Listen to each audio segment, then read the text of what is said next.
Hello students, welcome to GT Edu Hub. Students, today I am going to explain the story Blue Beet, which is written by Nora Burke. From deep water came the crocodile. तो बहुत गहरे पानी में से एक crocodile बाहर निकलता था.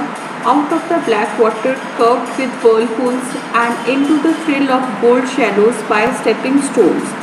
तो जब क्रोकोडाइल बाहर निकलता था that comes out of the black water, मतलब कि जो रिवर का वाटर था वो टोटल डार्क था due to pollution, curve with whirlpools, और उसमें बहुत सारे पानी के भंवर थे, वर्लपूल्स थे, मतलब द वाटर जो था उसमें वर्लपूल्स फॉर्म कर रहा था. And in to the fill of gold shallows by the stepping stones.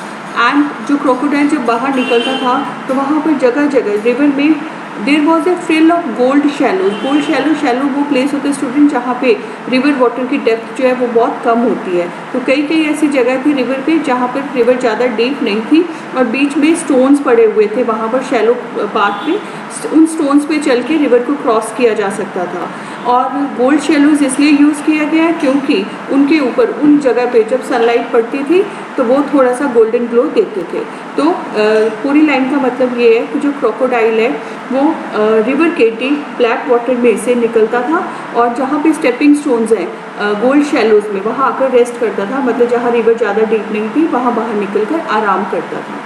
Now he was twice the length of a tall man, and inside him among the stones which he had swallowed to aid digestion crawled a silver bracelet. तो अब यहाँ पे crocodile की जो है description दी हुई है कि जो क्रोकोडाइल था that was twice the length of a tall man. एक आम आदमी की, एक आम लंबे आदमी की जितनी लेंथ होती है उससे डबल था.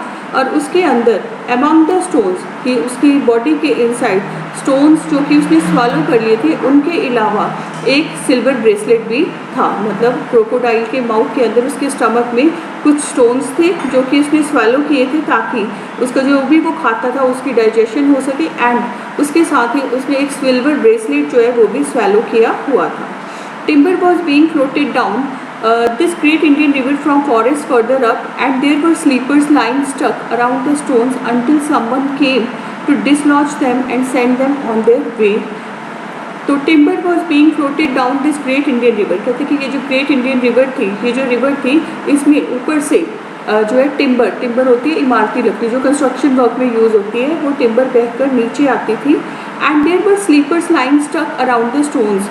और ये जो स्लीपर्स ऊपर से टिम्बर के जो स्लीपर्स बहकर आते थे वो पत्थरों के बीच तब तक फंसे रहते थे जब तक कोई मजदूर आकर उनको डिसलॉज नहीं करता था, मतलब वहाँ से निकालता नहीं था. And send them on their way, और उनको आगे रास्ते में भेज देता था. और until floods lifted them and jostled them around. या फिर ये टिम्बर के स्लीपर्स वहाँ तब तक पड़े रहते थे जब तक कि बाढ़ नहीं आती थी और बाढ़ का पानी अपने फ्लो के साथ उनको आगे बहाकर ले जाता था. पुराने टाइम में स्टूडेंट्स ऐसे ही होता था कि हिल्स से जो है टिम्बर को कट कर दिया जाता था और उसको रिवर में छोड़ दिया जाता था. फिर रिवर के वाटर के साथ फ्लो करके वो उस पर्टिकुलर किसी प्लेस पर फ्लैट लैंड पे पहुंच जाते थे और वहाँ से जो है वर्कर्स उनको उठाकर ले जाते थे, फिर फर्दर ट्रांसपोर्ट किए जाते थे. The crocodile had no need to hide himself. तो इस क्रोकोडाइल को अपने आप को छुपाने की कोई ज़रूरत नहीं थी.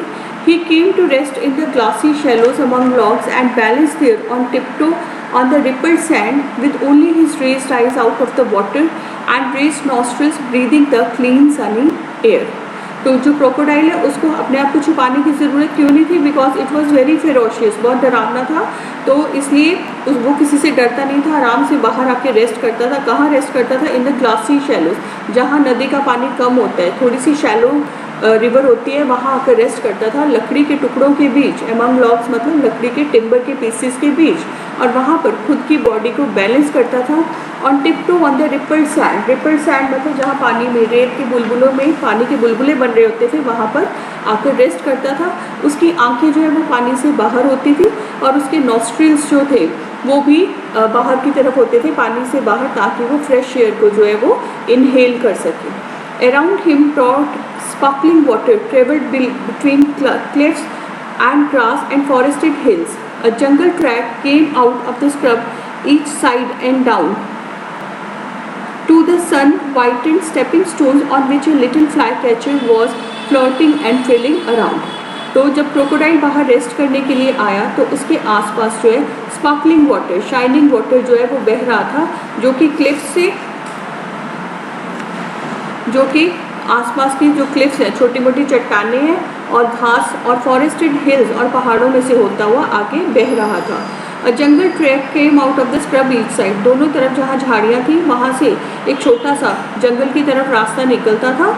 And down to the sun whiten stepping stones, और आगे बढ़कर वो उन स्टेपिंग स्टोन से गुजरता था जो कि नदी के बीच बीच में जगह जगह रखे हुए थे, ताकि जो लोग हैं उन स्टेपिंग स्टोन्स पे पैर रख के नदी को पार कर सकें।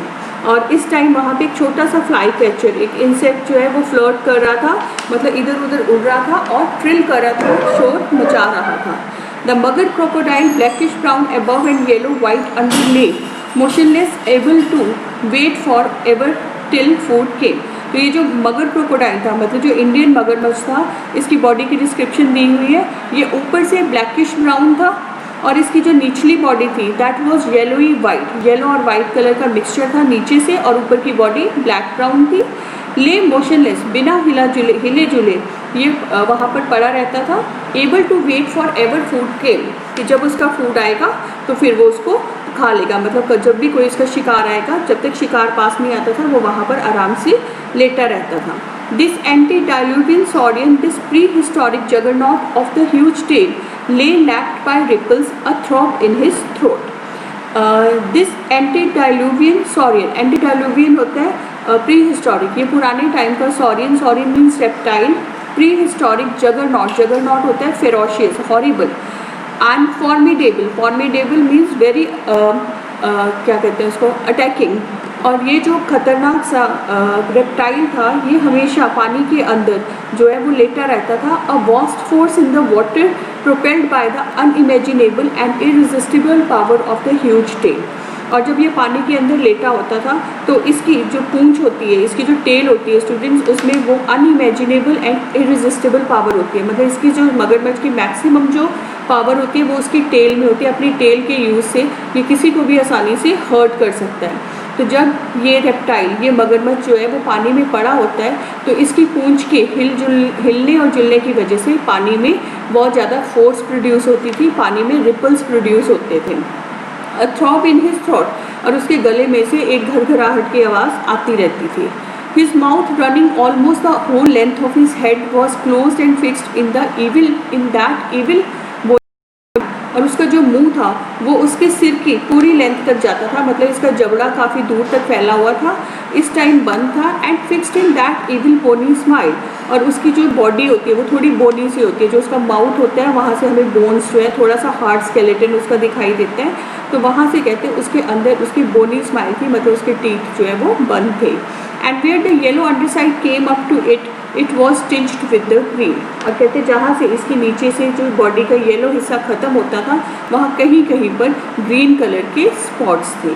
तो स्टूडेंट ये उसकी डिस्क्रिप्शन दी हुई है। नाउ आगे है from the day, wait students एक second, I am reading. From the day, perhaps 100 years ago, when the sun had hatched him in a sandbank, and he had broken his shell and got his head out and looked around, ready to snap at anything before he was even fully hatched.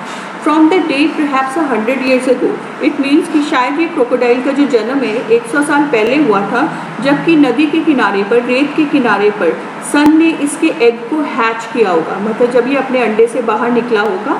शायद 100 साल हो चुके इस बात को। यहाँ पे उस क्रोकोडाइल की एज को डिपिक्ट किया गया कि शायद वो 100 साल उसकी एज हो चुकी है। And he had broken his shell, शायद 100 साल पहले उसने अपना एग शेल ब्रेक किया होगा। गॉट हिज हेड आउट, अपना सिर बाहर निकाला होगा। एंड लुक्ड अराउंड, और आसपास देख रहा होगा। Ready to snap at anything before he was even fully hatch, और शायद जो कुछ भी उसे नज़र आता वो उस पर झपटने के लिए तैयार था, हालांकि अभी पूरी तरह से अंडे से निकला भी नहीं था। मीन्स अपना एग शेल ब्रेक करने के बाद और एग से बाहर निकलने से पहले ही ये इतना फेरोशियस होता है कि कोई भी चीज़ अगर इसको दिखाई दे तो ये खाने के लिए, तो वो उस पर झपटने के लिए तैयार रहता है।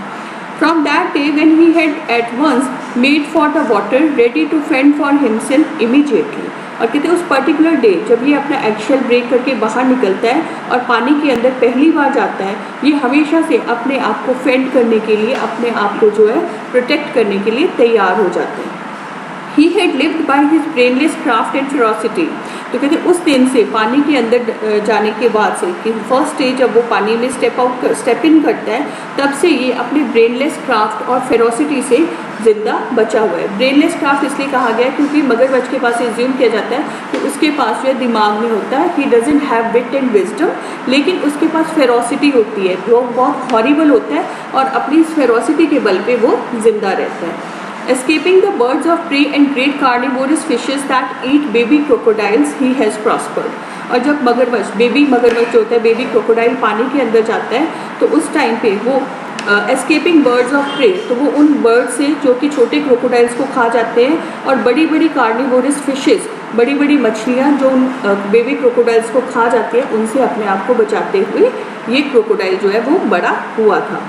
Catching all the food he needed, at the same time growth के लिए जितना भी फूड था ये खुद ही उसका शिकार करता था, and storing till putrid in the holes in the bank. तो यहाँ पर बताया कि बेबी क्रोकोडाइल अपना फूड कैसे प्रिपेयर करता है, कि सबसे पहले तो वो अपनी जान बचाता है बर्ड से जो कि इनको खा सकते हैं बेबी क्रोकोडाइल्स को, और साथ में ही बड़ी बड़ी फिशेस से खुद को बचाता है। उसके बाद जो भी इसे फूड चाहिए होता है उसका शिकार ये खुद करता है, और जो बचा हुआ फूड है उसको वो छोटे छोटे नदी के किनारे छोटे छोटे होल्स में छुपा देता है, स्टोर करता है, जब तक कि वो प्यूट्रेट ना हो जाए, मतलब जब तक कि वो रॉटन ना हो जाए, मतलब ये सड़ा हुआ फूड खाना पसंद करता है। Tepid water to live in and plenty of rotted food drew him to his great length. Tepid water होता है स्टूडेंट्स ल्यूकवार्म वाटर, तो जो ल्यूकवार्म वाटर होता है और बहुत सारा रॉटन फूड जो होता है वो एक क्रोकोडाइल को बढ़ने में मदद करता है, और उसकी वजह से ही इसकी लेंथ जो है एक कॉमन मैन की ट्वाइस लेंथ के बराबर होती है। Now nothing could pierce the each thick armored hide, और कहते हैं जब ये एक बार ग्रो कर जाता है तो कोई भी चीज़ जो है वो इसकी 1 इंच मोटी चमड़ी को, आर्मर्ड हाइड मतलब सख्त चमड़ी को जो है भेद नहीं सकती, कोई भी चीज़ जो है इसके अंदर बॉडी के अंदर कोई भी हथियार जो है छेद नहीं कर सकता। Not even the rifle bullets which would bounce off, और कहते हैं इवन राइफल की गोलियां भी इसकी बॉडी में छेद नहीं कर सकती। अगर राइफल की गोलियां इस पर राइफल से शूट किया जाता है तो वो गोलियां इससे टकराकर जो है वो वापस आ जाएंगी।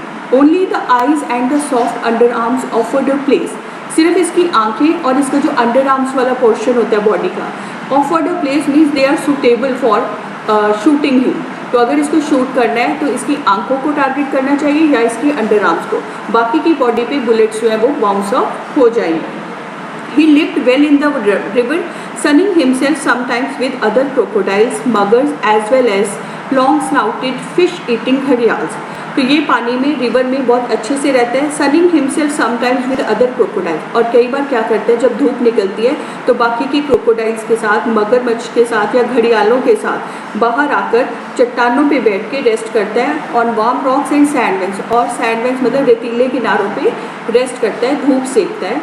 Where the sun dried the clay on them quite white and where they could plop off into the water in a moment if alarmed। तो जब ये धूप सेकता है तो ये सूखी रेत के ऊपर लेटता है, और ऐसी जगह पर लेटता है कि अगर कभी भी इसको कोई, इनको अलार्म्ड होते हैं, अगर इनको लगता है कि कोई खतरा है तो ये इमीडिएटली प्लॉप ऑफ कर जाते हैं रिवर वाटर में, मतलब दोबारा से पानी के अंदर चले जाते हैं। So that student this is all for today, बाकी का ऑडियो फिर अपलोड करूँगी।